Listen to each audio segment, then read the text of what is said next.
થોડે હમ જમવામાં શું છે આજ? આજે હે ને ગાંઠિયાનું શાક બનાવવાનું છે. ગાંઠિયાના શાક નો હોય એક બાજુ મૂક.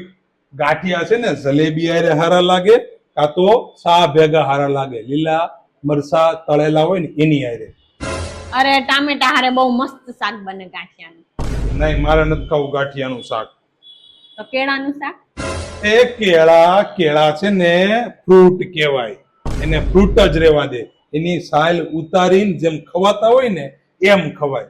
શાક નહીં, ફ્રૂટ. તો કેળાના ભજીયા? એ તારી ભલી થાય. ભજીયા છે ને ધાણા, મેથી, મરચા, આદુ, લસણ, કાંદા આ બધું નાખીને બનાવવાના હોય. કેળા નહીં, કેળાના ભજીયા નહીં. પાપડનું શાક? એ તારી તો આ હું કરશું હું આજ તું? પાપડનું શાક? પાપડ શેકીને ખાવાનો હોય. પાપડને શેકીને વઘારીને મસ્ત શાક બને એનું. પણ ઈ પાપડ સાઈડમાં ખાવાનો હોય ને તો વચ્ચે નો ઘુસાય. બરાબર? પાપડનું શાક નહીં. તો કેરીનું શાક? એ કેળા ફ્રૂટ કહેવાય. કેરી ફ્રૂટ કહેવાય. કેરીનો રસ નીકળે. અરે કાચી કેરી.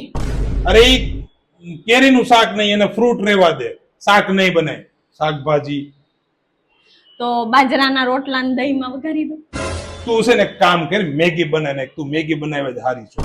આ મેગી ખાઈને જ વૈધું છે ખબર છે. આજો ભલે એક કામ કરો, તમને હે ને છુંદો ને ભાખરી આપી દઉં, એ ખાઈને તમે એ જ લાગના છો. એ ખાઈને નવરા થઈ જાવ. કાંઈ નવું બનાવી દેવા.